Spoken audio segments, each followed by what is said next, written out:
বর্তমান সময়ে ছাগল পালনের ক্ষেত্রে সবচেয়ে বড় রিস্কি ব্যাপার হলো যে খাদ্য উৎপাদন ব্যয় কমানো বা উৎপাদন ব্যয় কমানো। কিন্তু এই উৎপাদন ব্যয় কমানোর একটা অভিনব পদ্ধতি আছে।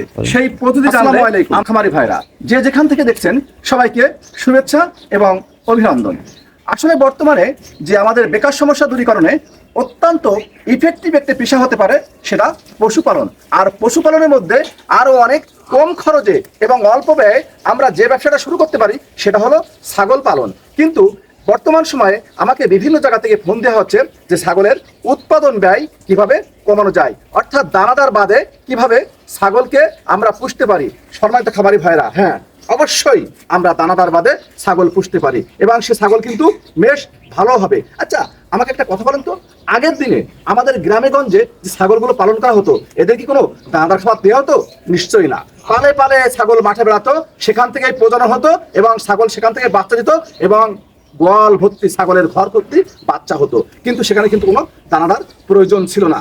বর্তমানেও যদি আমরা একটু সচেষ্ট হই, একটু মোটামুটি পরিকল্পিতভাবে খামার করি, তাহলে বর্তমানেও কিন্তু দানাদার বাদে খামার করা সম্ভব। সেটা হলো অবশ্যই আপনাকে পর্যাপ্ত ঘাসের সরবরাহ থাকতে হবে। তাই আপনি খামার করার আগে অবশ্যই আপনি ঘাসের ব্যবস্থা করেন। যদি ব্যবস্থা করতে পারেন তাহলে আপনার দানাদার লাগবে না। যেমন এই যে আমার এই জাতের ছাগলগুলো, এটা হলো মনে করেন সে আপনার ব্ল্যাক বেঙ্গল, এটা কোরাসের বিটলের কোরাস, ওইটা হরিয়ানার কোরাস। এগুলো কিন্তু আমি কোনো দানাদার খাবার দিই না, অর্থাৎ মাঠ থেকে ঘাস কেটে দিই এবং তারা কিন্তু কি করে এই ঘাস খেয়েই মোটামুটি ভালো আছে। এবং দেখেন আলহামদুলিল্লাহ শরীর স্বাস্থ্য কোনো ঘাটতি নেই, এটাও গাভীন, ওটাও গাভীন, এটাও গাভীন হবে। তা এই যে আমরা কিন্তু এইভাবে যদি তাদেরকে পর্যাপ্ত ঘাস দিতে পারি সকাল এবং বিকাল, তাহলে আমার মনে হয় না যে আপনাদের দানাদারের প্রয়োজন আছে। তবে একটা জিনিস বলে রাখা দরকার, তোতাপুরি বা যমুনাপুরি বা বড় বড় যে ছাগলের জাতগুলো আছে এইগুলো কিন্তু আবার একটু দানাদার না দিলে নয়। সেই ক্ষেত্রে আপনারা যদি ব্ল্যাক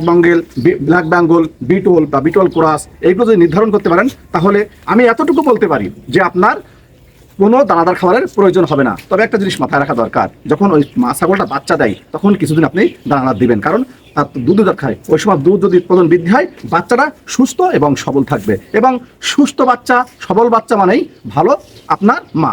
এই জন্য সেই সময় কিছু দানাদার দেওয়া প্রয়োজন। তাহলে আমরা এক কথায় বলতে পারি, যদি আমরা পর্যাপ্ত ঘাসের ব্যবস্থা করতে পারি, কারণ ঘাসেই আছে, ঘাসে এই পশুর জন্য যত ধরনের নিউট্রিশন, মিনারেল আপনার যা যা দরকার ম্যাক্সিমামই আল্লাহ তাআলা এর ভিতরে দিয়ে দিয়েছে, যার ফলে এরা কি কিন্তু বেঁচে থাকে। আপনি একটা জিনিস চিন্তা করেন তো, যে বুনো গরুগুলো চড়ে বেড়ায় মাঠে, অন্য প্রজাতির মানে পশুগুলো চড়ে বেড়ায়, তারা কিন্তু সেই ঘাস খেয়ে বেঁচে থাকে। তারা তো দানাদারের প্রয়োজন হয় না, এর কেন প্রয়োজন হয়? মূলত আসলে আমরা যদি একটু সঠিক সময়ে এবং ভালোভাবে ঘাস করতে পারি তাহলে, এবং ঘাস যদি পর্যাপ্ত দিতে পারি, তাহলে আমার মনে হয় না যে ছাগলের আপনার দানাদারের প্রয়োজন হবে। আর দানাদারের প্রয়োজন না হলে আপনার উৎপাদন ব্যয় কি হয় একদম কমে আসবে। অর্থাৎ 10 শতক বা 20 শতক জমি আপনি করবেন, আপনি কি করবেন? ঘাস করবেন, কেটে আনবেন, খাওয়াবেন, বিনা পয়সায় আপনার ছাগল তৈরি হবে। আমার মনে হয় আপনারা জিনিসটা বুঝতে পেরেছেন। তাহলে আসেন আমরা পরিকল্পিতভাবে ঘাস করি, খামার করি এবং স্বাবলম্বী হই, আর একটা জিনিস নিজেদেরকে প্রতিষ্ঠা করি। সবাইকে ধন্যবাদ। আসসালামু আলাইকুম।